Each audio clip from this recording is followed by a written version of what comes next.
c'est pas encore totalement la trêve et les vacances. Il reste ce 8e tour de Coupe de France, Lyon-la-Duchère, là-bas. C'est typiquement le match piège de cette compétition, la Lyon-la-Duchère, un bon club de National 2, qui est deuxième de son groupe, et puis sur leur terrain là-bas. Ouais, de toute façon, tous les matchs de Coupe de France sont des pièges. Parce que c'est des matchs où les adversaires, ils se transcendent, ils se donnent encore plus qu'en championnat. Parce que voilà, c'est sur un match et qu'il y a le public qui pousse. En plus, quand tu joues contre le gros, tu as envie de montrer aux gens que tu as peut-être le niveau de jouer à ce niveau-là.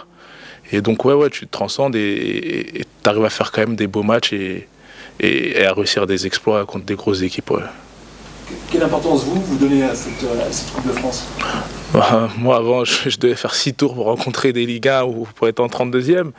Donc là, ouais, c'est important quand même de passer et de respecter la hiérarchie parce que voilà, on est quand même maintenant une équipe de Ligue 2 et en face, c'est une équipe, une bonne équipe, mais quand même qui est une équipe inférieure à nous. Donc on se doit quand même de passer pour aller peut-être avoir une belle affiche derrière et rencontrer une belle équipe. Il risque d'y avoir un petit relâchement, c'est que vous restez sur 2 bons résultats en championnat. Il va y avoir la coupure. Est-ce qu'il peut y avoir cette forme de relâchement ? Non. Franchement, tout le monde est concentré, tout le monde a envie de passer. Parce que voilà, comme je vous l'ai dit, si on passe ce tour-là, on peut vivre une belle histoire et rencontrer une très belle équipe. Pourquoi pas de Ligue 1, ça serait bien. Donc non, personne n'est relâché, tout le monde a envie de passer ce tour-là. De toute façon, le coach aussi ne nous laisse pas le choix d'être concentré et déterminé pour passer ce tour-là. Et de toute façon, non, même entre nous, on a vraiment envie de passer ce tour-là pour vivre une belle histoire quand même en Coupe de France et de partir en vacances avec une note positive. Ouais. C'est un club qui a l'expérience des grosses affiches. L'année dernière, ils ont été éliminés en 32e par Saint-Etienne, 1-0 seulement. Il y a Sonny Anderson qui est dans l'effectif d'encadrement, le président du groupe. C'est du National 2, mais qui a un petit vécu quand même. Je connais pas, je ne vais pas vous mentir, je connais pas cette équipe. Mais de toute façon, quoi qu'il arrive, un match de Coupe de France, c'est un match quand même spécial, que ce soit Lyon-la-Duchère ou une autre CFA ou une autre équipe même de niveau en dessous. Un match de Coupe de France, c'est sur un match déjà. Donc tout peut arriver, il y a la force du public, tu as envie de te transcender, tu joues contre une grosse équipe. Enfin, tu joues contre une Ligue 2, donc ouais, t'as forcément envie de te transcender. C'est pas des matchs de championnat, la Coupe de France, c'est spécial. Le plus important, c'est de passer. Ouais, ils ont peut-être un bon vécu, mais on va tout faire pour gagner quand même et se faire respecter, que ça soit un match de Coupe de France ou autre, quoi. Il faut vraiment passer et faire le travail surtout. Et le fait qu'il y ait la trêve derrière, est-ce que là ça change quelque chose ou on se dit même s'il y a un petit peu de pain, on peut se donner à fond, après on pourra récupérer ? Non, on ne calcule pas les vacances, franchement, qu'il y a trêve ou pas trêve. On se dit que ça aurait été le même match, qu'il y aurait championnat après ou pas, on va se donner à 100% et comme je vous l'ai dit, c'est une obligation de passer. Parce que voilà, nous, même les joueurs, on a envie de vivre une belle aventure et faire respecter le club et les couleurs du club, c'est important quand même. Comment vous la vivez justement cette trêve qui arrive peut-être au plus mauvais moment, parce que vous avez enchaîné les bons résultats en championnat ? Le plus mauvais moment, je sais pas, parce qu'il y a aussi la fatigue. Le début de championnat, il était pas facile.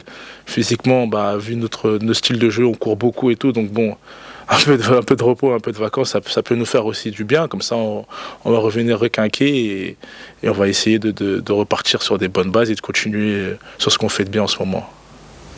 Un petit peu de vacances, elles vont pas être longues non plus, vous reprenez le 1er décembre. Ouais, ça va pas être long. Donc on va essayer de profiter au maximum, de se reposer surtout, de récupérer.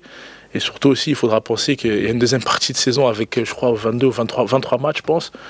Donc il faudra revenir frais avec un meilleur état physique, je vais dire, parce que mental, on est quand même assez bien, puisque comme vous avez dit, on a fini sur des résultats positifs. Enfin, il faut aussi terminer le travail en Coupe de France et revenir frais pour attaquer cette deuxième partie de championnat qui sera dure, avec le temps qui va aussi se dégrader. Il faudra être prêt mentalement, physiquement, et on va essayer de revenir avec un bon état d'esprit et bien se préparer. Ouais. Toi, comment tu vis cette saison de Ligue 2 ? Adaptation par rapport à l'année dernière au niveau? Bon, après, voilà, c'est pas facile tout le temps parce que des fois, je joue, après, je me retrouve sur le banc, après, je rejoue 2-3 matchs et je me retrouve sur le banc. Donc, ouais, des fois, c'est un peu compliqué. Mais ça va, c'est une bonne première partie de championnat. On est quand même hors de la zone. Donc collectivement, ça va, ça se passe plutôt bien. On a appris quand même. Le début du championnat, il était un peu compliqué, puisqu'on venait d'arriver dans le championnat, il ne faut pas se mentir, hein. On vient de découvrir le championnat. Et plus le temps passe, plus on apprend de nos erreurs, plus on est mieux. Et j'ai pas d'inquiétude moi pour la suite, parce que vu l'état d'esprit de cette équipe et vu ce qu'on met ces derniers matchs, je pense qu'on va y arriver. De toute façon, j'ai confiance à cette équipe et je pense qu'on va le faire. Ouais. Mais à titre personnel, il y a du bien et du moins bien. Ouais. C'est vrai que tu as joué à la fois piston droit, milieu défensif. Comment quelle position tu préfères? Franchement, moi à 4, je préfère être arrière droit quand c'est un système à 4. Mais après, voilà, c'est aussi une de mes qualités. C'est aussi pour ça que le club m'a recruté, c'est que je peux jouer partout. Mais après, c'est aussi un inconvénient pour moi, parce que voilà, je vais peut-être m'adapter à un poste pendant 2-3 matchs. Après, on va me dire, bah non, il faut que tu joues là-bas. Et il faudra aussi que je me réadapte et tout. Donc, c'est pas facile, c'est compliqué, mais le club m'a recruté pour ça. Le coach, il a confiance en moi pour ça. Donc, quoi qu'il arrive, me mettre à droite, dans l'axe, au milieu de terrain, ou n'importe quel poste, je vais donner le meilleur de moi-même et je vais faire en sorte d'aider l'équipe à obtenir les meilleurs résultats possibles. C'est un petit mot sur la Coupe du Monde qui débute là. On parle beaucoup autour de cette Coupe du Monde. Toi, ton sentiment par rapport à ça, tout ce qui se passe autour, et puis est-ce que tu vas la suivre attentivement ou de loin? Non, moi je vais la suivre parce que voilà, j'aime le football. Avant tout, c'est mon métier, donc ouais, je serai obligé quand même, comme tout footballeur, je pense, à regarder cette coupe. C'est sûr qu'il y a eu des petites histoires d'à côté qui sont un peu délicates, qui sont dures à voir et à accepter. Mais bon, après, c'est comme ça, il y a eu plein d'histoires et on a quand même regardé les autres Coupes du Monde alors qu'elles n'étaient pas forcément saines, on va dire. Mais bon, en tant que footballeur, tu ne peux pas ne pas regarder la Coupe du Monde malgré ce qui se passe en interne dans leur pays. Mais bon, voilà, ça ne nous regarde pas de toute façon, de la Coupe du Monde, on n'y participe pas. Et bon, c'est fait, tout ce qui s'est passé, c'est fait, donc on peut rien faire, on va juste regarder et essayer d'apprécier le spectacle parce qu'il y a quand même des belles équipes. Ouais. Ton favori? Je veux dire, je dirais la France, mais je vois quand même bien le Brésil cette année faire quelque chose de gros.